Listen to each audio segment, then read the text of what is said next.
Welcome back to normal baseball. Today we're back with another team projection. Today we got the Detroit Tigers. Let's get into it.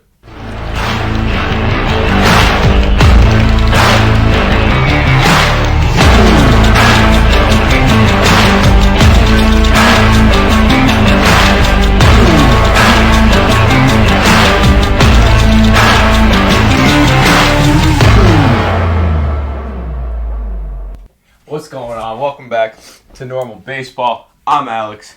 That's Lewis. Today we got another team projection, profile, whatever you want to call it. We're calling it the Will Bees. The Will Be in our Will Be series. Of course, we got a new setup going on here, so it's a little ghetto. Yeah, trying some different things, but we'll be. I also don't know if we're in focus or not, but that's all right. I can't really see. Neither can I. But yeah, so here we go. Let's get right into it. I mean, the Detroit Tigers. What a interesting team, to say the least. Fun team. I mean, last year they were a lot better than people thought. They were 77 and 85, which is it's pretty good. They gave us a lot of surprises. A lot of guys stepped up to the plate, to say the very least. Quite literally. Yeah, guys like Miggy, even the old guys stepped up. We got new guys like Heimer Candelario, Jonathan Scope surprised a lot of us.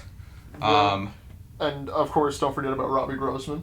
Oh, never can. Who was technically another one of the veterans on the team. But, I mean, he really showed all of his energy as being a younger player, really, in the league, which was exciting to see. Well, Grossman is a veteran. I don't know what you're talking about. No, I mean, in the sense of on the team, although he is a veteran player, he really played and had the energy of a young and upcoming player. Yeah, it was exciting. He really did, and it was fun to watch. I enjoyed it. They swept a lot of teams that you didn't think they would sweep. Like we said, they weren't projected to win as many games as they actually did last season, but they won them, which is pretty good. And I'm looking forward to seeing them this year. I mean, I can run through some of their additions from this year. They added a few guys. Before lockout, they added Eduardo Rodriguez, starting pitcher. He was pretty good last year. I mean, yeah, not easy terrible to pitch in Boston too. So let's hope that and he was in Boston last year will transition over to Detroit. Yeah, I hope so. They obviously, another thing before lockout, they got Javi Baez, which is pretty incredible. Yeah, I mean, 6-year deal. Perfect I mean, wow. For the Tigers, really is. Sadly, they did miss out on Correa. There was a lot of pre-lockout speculation on Correa to the Tigers, especially with A.J. Hinch being their manager. But, and I mean, that middle infield, Javier Baez and Carlos Correa, would have been fun to watch. It would have been, but I feel like once they got Baez, it was kind of like, there's no way. Yeah, they threw in the hat a little bit. It's like, there's no way they're going to get Correa. Because currently, I mean, if we want to look at their lineup projected, they wouldn't have room for Correa at short because they have Scope playing second and Baez is going to play short. Yeah, barring any incidents. Barring anything happening. Obviously, Baez played short with the Cubs for a while. For the most part, yeah. Yeah, and now he's playing with the Tigers back at short, but he was playing with the Mets at second. He can really play both infield positions. They call him El Mago for a reason. Without a doubt. Yeah. And then you got, if you want to keep looking at that infield, we got Heimer Candelario, who I actually like. I really like him. If I remember correct, if I look up right here, he led the league in doubles, I believe, in 19.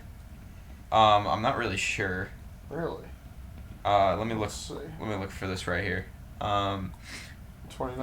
This year he led the league in doubles with 42. 42. That's a very, very exciting thing to look forward to in the lineup. Yeah, he's a very valuable player. I mean, I'm excited to see him. I want him to do good again this year. I mean, he batted .271, 67 RBIs, which on a Tigers team that wasn't really that great, didn't score that many runs, is pretty good.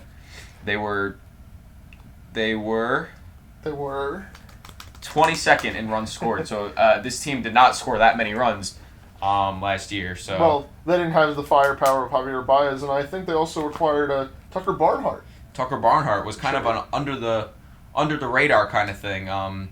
Happened after lockout, I believe. They traded for him. It's kind of interesting. A very nice pickup, to say the least. I mean, it does add a little bit more solidified, proven catcher to the Detroit Tigers, which will be interesting to see what they do with that, because with their guys that are going to be coming up soon, hopefully this year, I mean, that lineup could look dangerous by the All-Star break. Yeah, I mean, Hase was their catcher last year, and I love Eric Hase, but I guess he's playing outfield this year, it looks like, and he's going to be coming off the bench, maybe. It kind of depends on what they want to do on any given day. They kind of have that versatility, yeah, in their lineup, which is nice. Yeah, it'll be interesting to see how their lineup shapes out, and I mean their bench will probably look pretty deep as compared to a few of the other teams in their division. Yeah, I agree. Speaking of their division, I mean, they got the White Sox to deal with, and the Twins now. Do we think they're gonna be a real contender for that AL Central title? I don't think so. I don't think they'll be a contender, but I don't think they'll be out of the water for the entire season. I just don't think that they'll make it in the end there. Really? I would actually go the exact opposite way and say I think they will be a contender. I have a feeling that with the White Sox, obviously we've seen in the past couple of years, they've had no competition for the most part in the AL Central, and they just basically went around beating up on teams, but now they're not going to be able to push over the Twins, push over on the Tigers and the Royals even, depending on what they decide to do with their lineup. You know, I think it's going to create more competition, and you might see by the end of the season everybody's separated by a game or two in that division. I'd certainly like to see it. I'd be interested to see how those standings look by the end of the year, because it's obviously the White Sox have dominated that division the past 2 years. Before that, it was the Twins, and the Twins have made some moves, but so have the White Sox. The White Sox have an insanely good team. They haven't made that many moves, but the moves that they made have been good. They brought in Joe Kelly, Josh Harrison. I don't know if this team can quite yet compete, but I think they are getting there. Yeah, I mean, definitely this offseason they took a very big step in the right direction for what they want to do and what they need to get done for their team. And, I mean, the big thing now is just hoping that everything pans out the way that they want it to, and their prospects, who are more than likely going to be coming up this year and playing almost full seasons, playing well, because that could be a building block to what comes next. Yeah, I mean, you mentioned the prospects. Spencer Torkelson, they're the 5th prospect in MLB for 2022, and Riley Green, the 6th prospect overall in MLB for 2022. They're both projected to be in that opening day lineup for the Tigers. I mean, Torkelson would play first. We've seen him in spring training. He's been really good. And then, of course, Riley Green would be in center field, which is another point that they do need someone. So it all would kind of work out in that sense. Yeah, I mean, their guys are coming up at the right time when they actually need them without moving them around too much and getting them out of position, basically, from what they came up in the system doing. It'll be exciting. It will be exciting. I'm more looking forward to seeing the young guys just have their first year in the majors rather than seeing this team make a playoff push. I kind of just want to see the young guys kind of do their thing and kind of get adjusted to the league. Yeah, and I think the big thing with the Tigers is that these young guys, which, don't get me wrong, I really think that there's something special there, and we're going to see like an interesting dynamic in the clubhouse and stuff. I think the young guys are going to be like that spark plug. You know, they haven't been up yet, and I think they're going to want to try to do everything they can to compete. And if you told me that the Detroit Tigers are going to try to make a playoff push, I would believe you, because I could see just everything kind of clicking for them. Of course, that depends on who you're talking to and what you think about the Detroit Tigers, but their lineup shows that they could probably compete come the end of the season. It shows it on paper. I hope it translates, honestly, because I'd love to see them actually compete. I think it would be some fun times in Detroit. But we were talking about Torkelson. I just kind of want to backtrack to him. He played 121 games through 3 different three different Systems. systems, kind of 3 different teams. Levels is the word I'm looking for. 3 different levels. Played 121 games, 30 homers, 91 RBIs. He batted .267, had a 935 OPS, which I mean is really good. This guy is ready for the big leagues, and my question is the first over-under we got. Do you think Torkelson will be over or under 29.5 home runs this year? Over. I really would love to see him come up and just be a masher. Yeah, I'm also going over because I'm like I said, for these young guys, I'm really high and I'm really excited to see what they have, and I really want to see them do as good as they possibly can. Yeah, without a doubt. Yeah, and then this. I mean, I'm trying to think of other guys in this lineup who they excite me. They all really excite me, which is what I'm looking forward to. Yeah, it's so weird to say because the Detroit Tigers are not going to be in the top 10 power rankings, like, to start the season, really, like, realistically, but all their guys seem to be interesting. Yeah, you know? It's going to be a fun dynamic. We're going to see just fun baseball.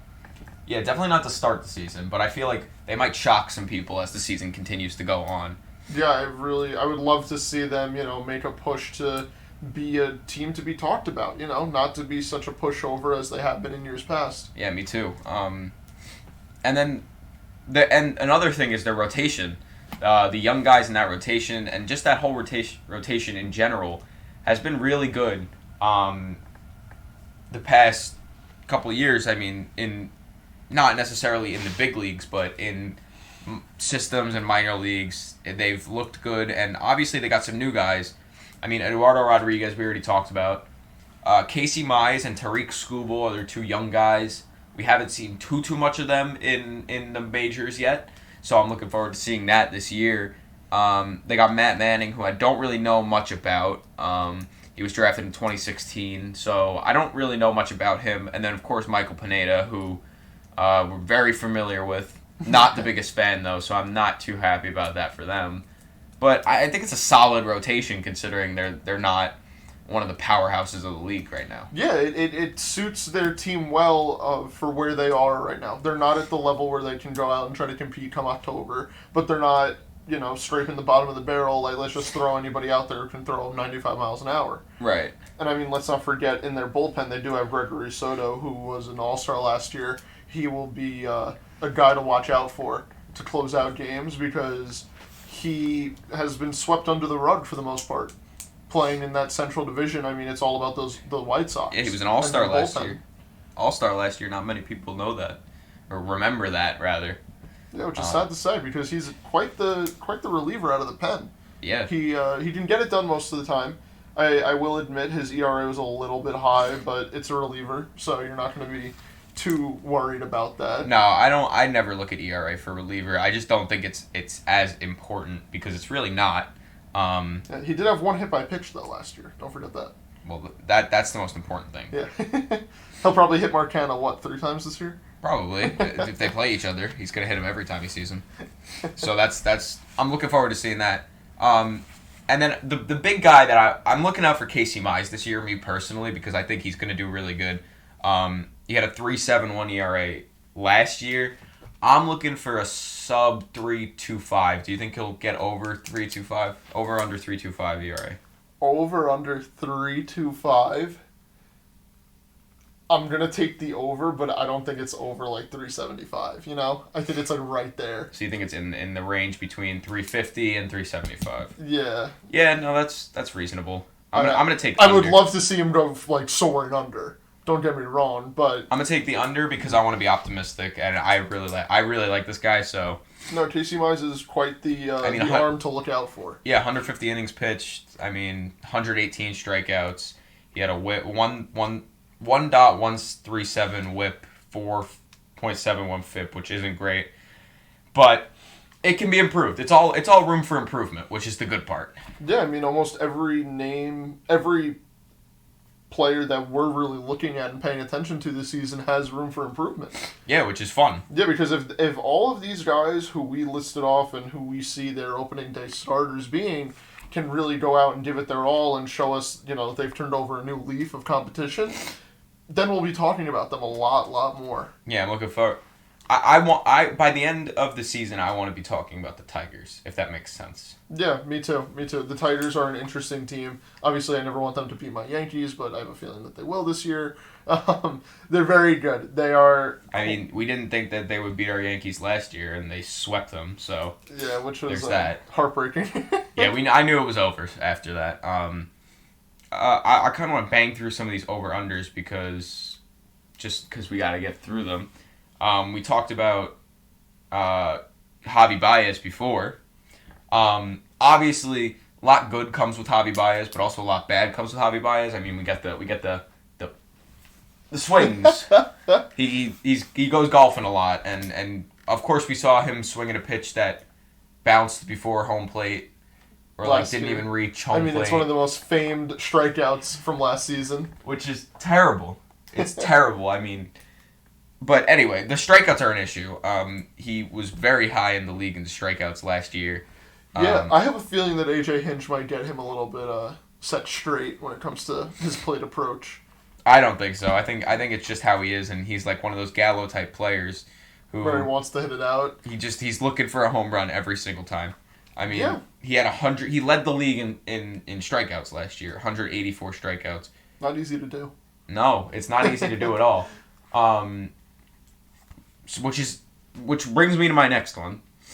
Do you think he'll improve on that strikeouts in the sense of do you think he'll have over or under 200 and a half strikeouts? It's 200 on the nose? Yeah. Huh. Do you think he'll have over or under 200 and a half? I'll take the under. Just for I'm going to take the under too because I think I set that over under a little too high. I think it could have been a little lower. Yeah, but no big deal. I mean, what would your exact number be? Like if probably 175 and a half. Oh. Over under. Here, we'll change it to that. 175 and a half. Okay, I'll still take the under. All right, well, I'm taking the over now. All right, fair enough. I think he'll have like around there, I'd say. Yeah, that's a good number to rest at. I mean, obviously, I can have a gut feeling that Javi Baez would like to say that he's going to go soaring under that. Yeah, I mean, we'll see. I'm trying to think of other guys to look forward to. I mean, Zach Short is a pretty good shortstop. Obviously, they have Javi Baez now, so he's not going to be up there too much unless something happens. Hope it doesn't. They have... I don't know. I'm just looking forward to seeing this team. I don't have much else to say. Yeah, the team on paper looks like it's really going to click well. And now it just comes down to we see in our minds translate to on-the-field play. Yeah, considering how much it clicked last year when we didn't think it would. I mean, this year it's probably going to click even more. Yeah. The big guy in that clubhouse is Miggy Cabrera, who we've barely even talked about, which is an issue because Miguel Cabrera is the glue in that clubhouse. Well, is he coming up on 3,000 hits? He is 11 hits away from 3,000, I believe, if I'm doing my math right. He's 13 away. 13 hits away from 3,000. Exciting. I'm looking forward to it. Over under 25 and a half games for him to get it. Under. It's 13 hits. Okay. 25 games, 13 hits. Yeah, don't they 4 at bats, that's 100 at bats. He'd be batting 130 if he didn't get that. I don't Early think season struggles, you never know. Miguel Cabrera is not I would like to think not. No. He batted 256 last year. Yeah, way too high. He's definitely going to get it in 25 games. No, without a doubt. Fair enough. Then we'll do it in one game. One game, 13 hits. Yeah, in the first game of the season. That's what Mark Canha's going to do, except it's going to be hit by pitches. But yeah, I'm interested to see how Miggy does, considering he's... How old is Miggy now? He is 38. He might be 39. Is he 39 yet? When's his birthday? He's going to be 39 in about 15 days-ish. Oh, happy birthday! It's a little too early, but yeah, happy birthday. Sure, we'll go with it. Yeah, because, once the season mode starts for these guys, I mean, they really don't pay attention too much to not at all. So we'll give him an early happy birthday to Miguel Cabrera. Happy birthday, Miggy. To the Triple Crown winner. 2-time, maybe? So. I don't even know. Oh, wait, it says it right. Yeah, just not one time. But 2-time MVP. So there's that. Miguel Cabrera. So let's clap it up. Happy birthday. Happy birthday, Miguel. Okay. Anyway, so let's round this out a little bit. Obviously, we talked about the division and how the division is really good. Do you think the Tigers are going to have their over-under at wins is 78.5? Over or under 78.5 wins? I'm gonna go over because they won 77 this year in a year that we didn't think that they would do that, and now this year they're actually somewhere on the radar. I'm gonna go over pretty easily. Yeah, I'm gonna go over as well. I think they go over 80. Over 80, that's big. Yeah, that's a big jump. I love to see it. I think there's a lot of guys on that team, and they can get it done if they have a good season, and then do what they need to do. A lot relies on Torkelson and Green, also to just kind of step up. You're really gonna put the bricks on them already? It does. It relies on them. It does. And then to finish this out, who do you think is going to be their team MVP? I'm gonna go with Spencer Torkelson. Okay, I like it. Because if he wins Rookie of the Year, that's huge for them. That means he had a monster season. I think if he does have a good year, they'll make the playoffs. Yeah. I digress. I take that statement back. There's too many good teams in the AL. I don't see them making the playoffs this year.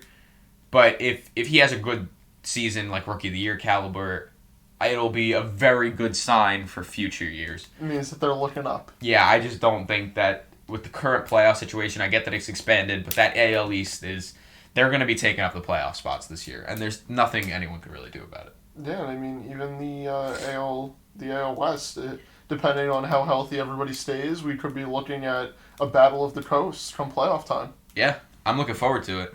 That could be fun, and the NL is pretty much the same. East Coast, West Coast, there are some pretty good powerhouse teams in both of those divisions.